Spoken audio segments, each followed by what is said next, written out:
বিসমিল্লাহির রহমানির রহিম। প্রিয় শিক্ষার্থীবৃন্দ, আজকে আমি উপস্থাপন করব অর্থনীতি অনার্স প্রথম বর্ষ অর্থনীতিবিদদের জন্য পরিসংখ্যান 1 এর অধ্যায় 2,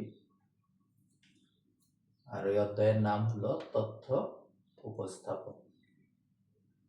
তাইলে পরিসংখ্যানে আমরা যখন ডাটা সংগ্রহ করি, কাঁচা ডাটা বলে, র ভেরিয়েবল, এই ডাটাগুলি সংগ্রহ করার পরে আমরা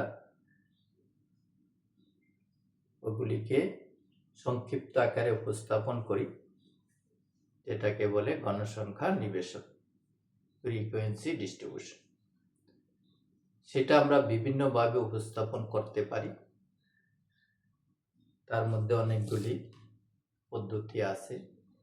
আমি আগের এই তথ্য উপস্থাপনের ক্ষেত্রে গ্রাফ, যেটা নামে পরিচিত, আমরা গ্রাফ বলি, লেখচিত্র অঙ্কন করা, সেই লেখগুলিকে আমরা কয়েকটা ক্লাসে আলোচনা করেছি। তাহলে এটা আজকে আমার সম্ভবত 3য় বা 4র্থ ক্লাস। এটা নিয়ে আমি যে নির্ধারণ করেছি, যে অঙ্ক, যেটা 2024 সালে পরীক্ষায় এসেছে, সে অঙ্কটা আমি আজকে করে দিব। যদি সম্ভব হয়, সময় কুলায়, তাহলে আমি 23-এর অঙ্কটাও করে দেব। তাহলে 24 সালে আসছে যে একটা তথ্য দেওয়া আছে, আমাদের একটা তালিকা দেওয়া আছে। কি দেওয়া আছে? শ্রেণী আর গণসংখ্যা। শ্রেণী হলো 45 থেকে 49, 50 থেকে 54, 55 থেকে 59, 60 থেকে 64, 65 থেকে 69, 70 থেকে 74। গণসংখ্যা দেওয়া আছে, এই যা দেওয়া আছে তাই। তোমাদের একটি কথা বলে রাখি, মনে রাখার জন্য, যেহেতু তোমরা প্রথম বর্ষে পড়ো। এই যে টেবিলটা আছে, তথ্যটা দেওয়া আছে, গণসংখ্যা নিবেশন বলে এটাকে। এই নিবেশনটা মূলত 2 প্রকার। একটা হলো অন্তর্ভুক্ত পদ্ধতি, আর একটা হলো বহির্ভূত পদ্ধতি। এখানে 45 থেকে 49, 50 থেকে 54, এটা অন্তর্ভুক্ত পদ্ধতি না বহির্ভূত পদ্ধতি, সেটা বোঝার জন্য এইটা দেখতে হবে আমাদের। 45 থেকে 49, এই 49-এর পরের সংখ্যাটা এখানে আসছে, তাহলে একটা সংখ্যা রিপিট হয় না। এখানে 49 আছে, এখানে 50 রিপিট হয় না।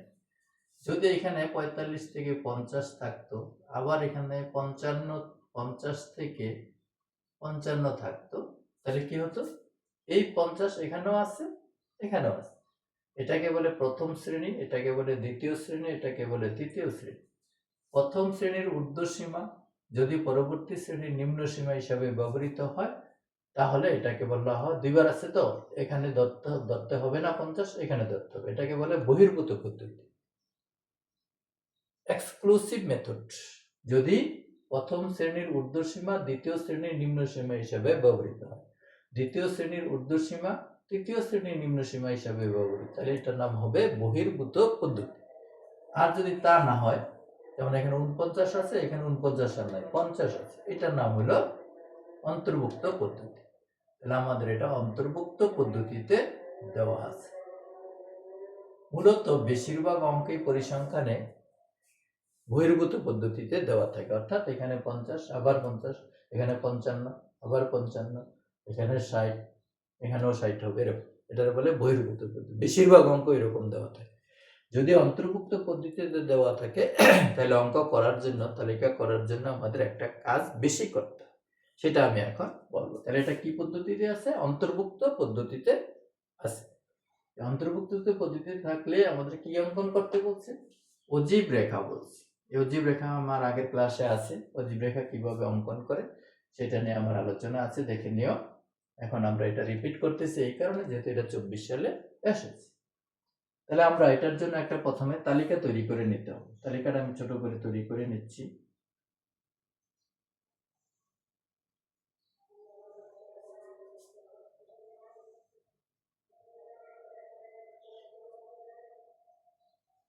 তাহলে পরীক্ষার প্রশ্নে সবসময় এটা এইভাবে দেওয়া থাকবে, তালিকাটা এভাবে দিলে অনেক কাগজের দরকার হয়, প্রশ্ন বড় হয়ে যাবে, এই জন্য ওনারা সবসময় এটা এইভাবে দেয়। কিন্তু খাতায় ওঠানোর সময় এটা আমরা এইভাবে ওঠাবো, খাড়া ওঠাবো। তাহলে এখানে হলো কি শ্রেণী, আমরা সংক্ষেপে লিখি শ্রেণী, ক্লাসও লিখতে পারি। এখানে হলো ফ্রিকোয়েন্সি, গণসংখ্যা F দিয়ে লিখলাম। তাহলে আমরা আগে অঙ্কটা উঠাই। 45 থেকে 49, 50 থেকে 54, 55 থেকে 59, 60 থেকে 64, 65 থেকে 69, 70 থেকে 74।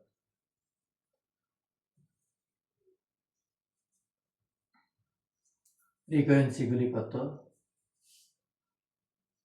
2, 5, 8, 2, 5, 8, 6, 4, 2। এখন যে কাজটা আমাদের করতে হবে, যেহেতু এটা অন্তর্ভুক্ত পদ্ধতিতে আছে, এই সংখ্যা 50, আবার যদি 50 হইতো তাহলে হতো বহির্ভূত। যেহেতু এটা 49, এটা 50, এটা হলো অন্তর্ভুক্ত। তাহলে অজীব রেখা অঙ্কন করার জন্য আমাদেরকে প্রকৃত শ্রেণী নির্ণয় করে নিতে হবে।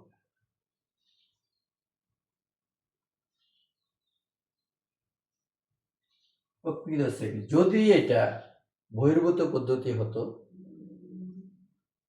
45 থেকে 50, 50 থেকে 55, 55 থেকে 60, তাইলে আর এই অঙ্কটা করতে হতো না, প্রকৃত শ্রেণী করতে হতো না। এই শ্রেণী দিয়ে আমরা কাজ করতে পারতাম।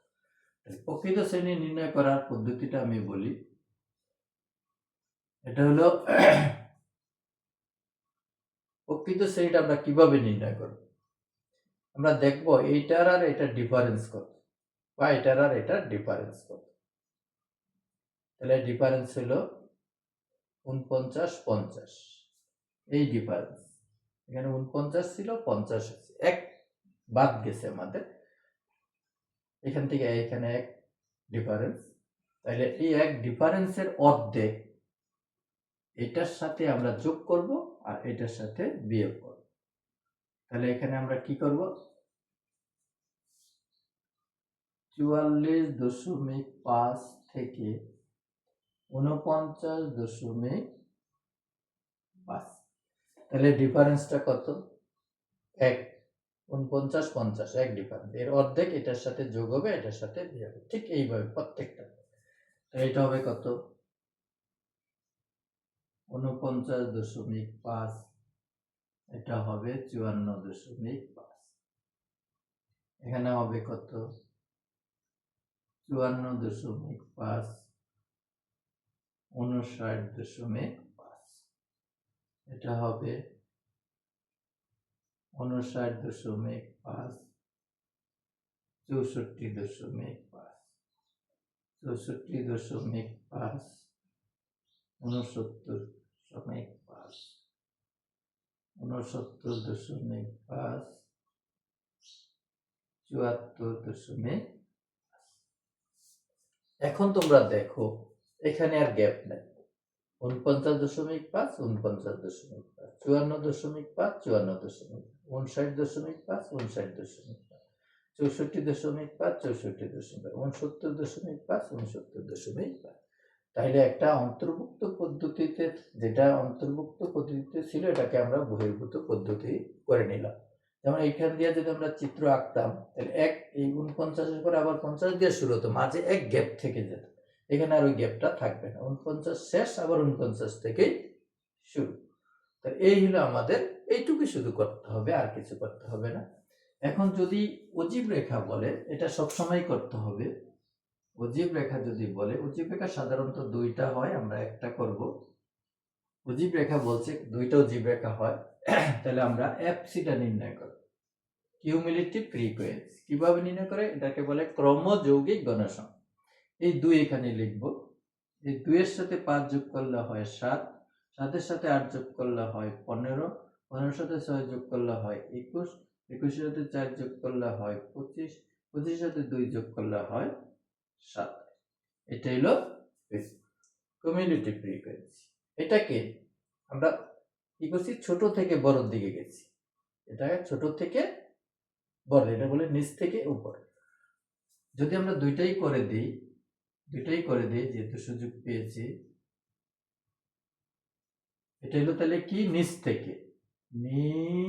থেকে লিখে রাখবো। আর এটা হলো উপর থেকে। উপর বলতে কি বুঝো? উপর থেকে বড় থেকে ছোট, এই যে বড় থেকে ছোট, তাহলে এখান থেকে শুরু করবো। 2, 6, 12, 20, 25, 27। তাহলে একটা হলো ছোট থেকে বড়, নিচ থেকে উপর, আর একটা হলো বড় থেকে ছোট, উপর থেকে নিচ, এদিক থেকে এদিক। তাহলে যদি উজ্জীব রেখা শুধু অঙ্কন করতে বলে, উল্লেখ করে না দেয়, তাহলে আমরা দুইটাই করব। সাধারণত বলে দেয় একটা, যদি একটা বলে এটাকে বলে ছোট থেকে বড়র দিকে গেলে এটাকে বলে অনুঅজীব, আর বড় থেকে ছোটর দিকে আসলে এটাকে বলে অধ অজীব। তাহলে যাই হোক, একটা করলেও নাম্বার পাবো আমরা, যেহেতু আমাদের জানার দরকার আমরা দুইটাই করি, যেহেতু অজীব রেখা বলছে দুইটা করাই সেম। এখন আমি চিত্র অঙ্কন করি।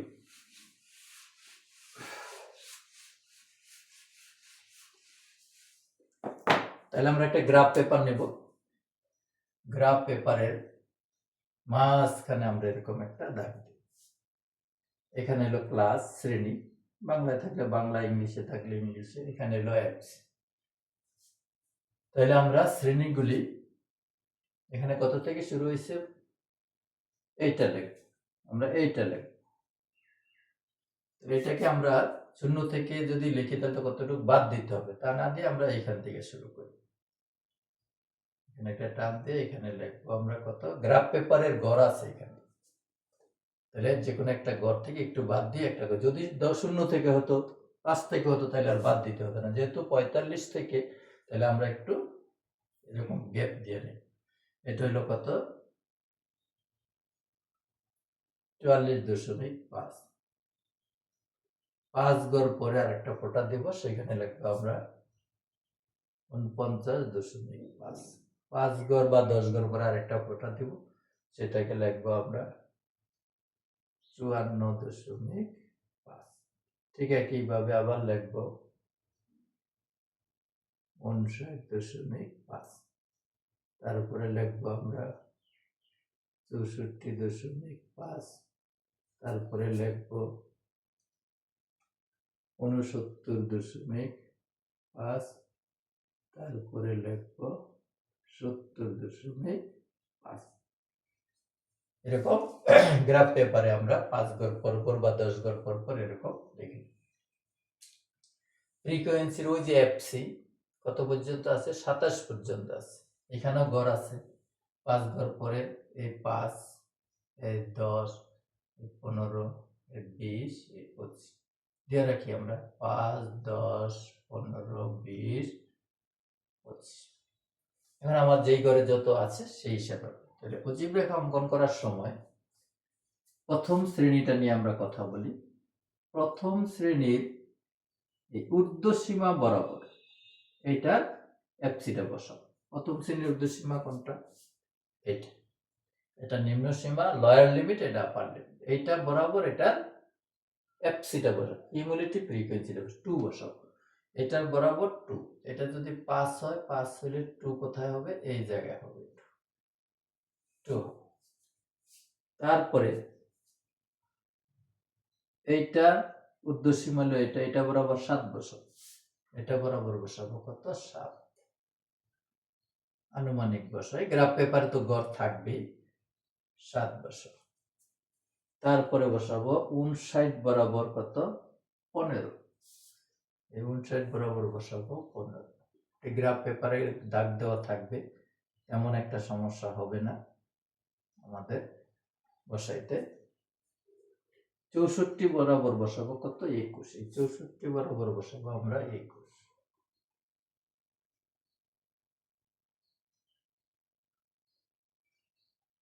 একটু এদিক ওদিক হবে, হাতে যেহেতু করতেছি। 69 বরাবর হবে 25,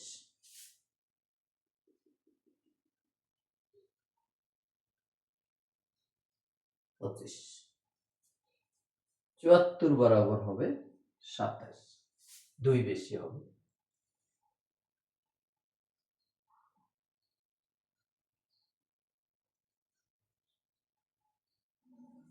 এখন যেখান থেকে আমরা শুরু করেছি নিম্ন সীমা থেকে যোগ করে দেব। এটা ফ্রি হ্যান্ডে যোগ করতে হবে, মুক্ত হস্তে যোগ করতে হবে।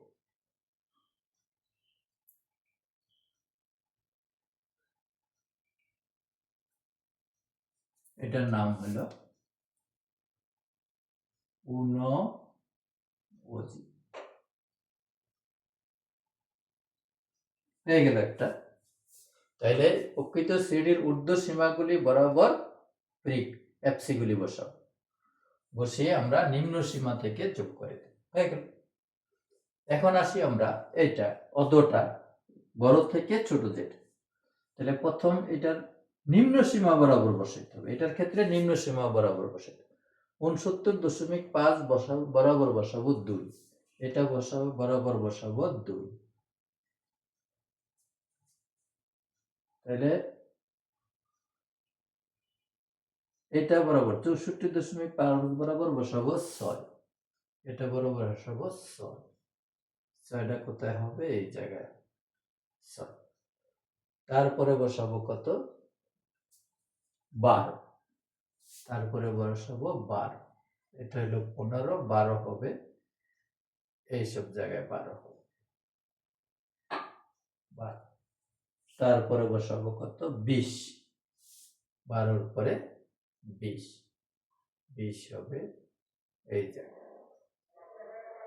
তারপরে কত হবে 25, এটা বরাবর 25, 25।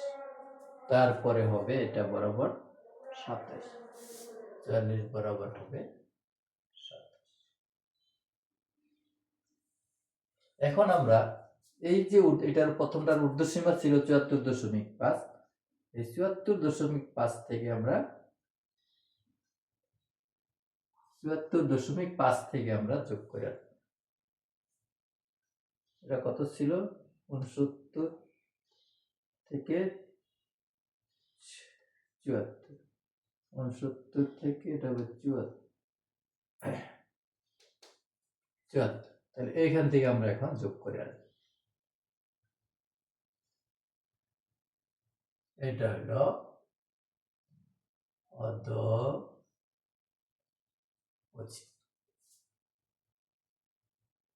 হাতে করলাম, পেন্সিল টেন্সিল দিয়ে খাতায় করলে আরো সুন্দর হবে। তাহলে আমাদের যদি এটা অন্তর্ভুক্ত পদ্ধতিতে হয় প্রকৃত শ্রেণীসীমা করে নেব। আর এখানে 45 থেকে 50, 50 থেকে 55 হতো, এই কাজটা করতে হতো না, আরো সহজ হতো। এখানে দিতাম 45, এখানে 50, এখানে 55, এখানে 60, এখানে 65, এখানে 70, এখানে 75 দিয়ে আমরা এইভাবে তাহলে অজীব রেখা দুইটা হয়, আমরা খেয়াল রাখবো। যদি বলে দেয় সেটা করব, অন্য বলতে পারে, অধ বলতে পারে। আর যদি কিছু না বলে আমরা একটাই এটা করতেই হবে, অনেকে একটাই করে, তাহলে আমরা একটাও করতে পারি, দুইটাও করতে পারি। দুইটা করা বেটার, যারা ভালো স্টুডেন্ট তারা অবশ্যই দুইটা করবে। যেহেতু অজীব রেখা বলছে, আমরা জানি অজীব রেখা হয় কয়টা, দুইটা, এই জন্য আমরা দুইটাই করবো। তাহলে আমার মূলত যদিও আমরা এখানে অন্তর্ভুক্ত পদ্ধতিটা করলাম, বহির্ভূত পদ্ধতি বলে আরো সহজ, সেক্ষেত্রে আমাদের এইটা আর করতে হবে না, আলোচনা একই। সেক্ষেত্রে এই কলমটা আমাদের করতে হবে না, তালিকায় এই ঘরটা কম হবে, প্রকৃত শ্রেণীসীমা বের করতে হবে না। তাহলে ওইটা আরো সহজ। তাহলে যদি আমাদের বহির্ভূত পদ্ধতি দেয়, তাহলে আমরা এটা লিখবো, এটা লিখবো, এটা লিখবো, এটা লিখবো, লিখে আমরা দুইটা রেখা অঙ্কন করে দিব। যখন আমরা ছোট থেকে বড় যাব, এইগুলি বরাবর বসাবো আপার লিমিট বরাবর, আবার যখন বড় থেকে ছোটর দিকে আসবো, অর্ধ অজীবের ক্ষেত্রে আসবো, তখন আমরা এই নিম্ন সীমাগুলি বরাবর বসিয়ে দেবো, উল্টো বসাবো, এটা বরাবর এটা, এটা বরাবর এটা, এটা বরাবর এটা। আর যখন ছোট থেকে বড় যাব তখন ঊর্ধ্বসীমা বড়, এটা বরাবর এটা, এটা বরাবর এটা। তাহলে মূল জিনিসগুলি আমরা জেনে রাখবো, তারপরে আমরা অবশ্যই অঙ্ক করতে পারবো। এরপরে এখানে এই যে বইয়ের মধ্যে, এটা আমার বই, তোমরা দেখে রাখো, যাদের দরকার বইটা সংগ্রহ করে নিবে। অনেক সুন্দর বই, এটা থেকে পরিসংখ্যান করলে বুঝতে সুবিধা হবে। এই কারণে এগুলি আমি ধারাবাহিকভাবে 2024 সাল পর্যন্ত সব প্রশ্ন অনুশীলনীর আগে ধারাবাহিকভাবে 20-এর পরে 21, 21-এর পরে 22, 22-এর পরে 23, 23-এর পরে 24, এইভাবে আমি সালের অঙ্কগুলি উপস্থাপন করেছি। এই জন্য এটা তোমাদের জন্য অনেক সহায়ক হবে। যাই হোক, যেমন এখানে আছে যে 23 সালে যেটা আসছে, সেখানে 35টা সংখ্যা দেওয়া আছে। 35টা সংখ্যা থেকে আমাদেরকে একটা নিবেশন তৈরি করে নিতে বলছে। নিবেশন তৈরি করে নিয়ে আমাদেরকে বলছে বহুভুজ অঙ্কন করো। তাহলে আমার আগের ক্লাসগুলি দেখবা, সেখানে পরিসংখ্যান, অর্থনীতিবিদের জন্য পরিসংখ্যান লেখা আছে যে গ্রাফসের মধ্যে 2টা বা 3টা ক্লাস আছে। সেই 3টা ক্লাসের মধ্যে আমি একটা তালিকা থেকে, একটা তথ্য থেকে কিভাবে গণসংখ্যা নিবেশন প্রস্তুত করে আমরা 2 পদ্ধতিতেই তৈরি করে দেখিয়েছি। তাহলে এখানে বলে দেয় নাই 10 শ্রেণী ব্যবধান বলছে, 10 শ্রেণী ব্যবধানের আগে এরকম একটা তালিকা তৈরি করে নিব টালি মার্কস দিয়ে। নেওয়ার পরে বলছে এখান থেকে বহুভুজ অঙ্কন করো। বহুভুজও আমরা শিখে গেছি, গণসংখ্যা রেখা আছে, প্রথমে আছে গণসংখ্যা রেখা, তারপরে আছে গণসংখ্যা বহুভুজ। আর একটা কথা আমি বলি, এই গ্রাফসের প্রথম যে ক্লাসটা আমার, সেখানে পরিসংখ্যানে কত ধরনের গ্রাফস হতে পারে সেটা আমি উল্লেখ করে দিয়েছি।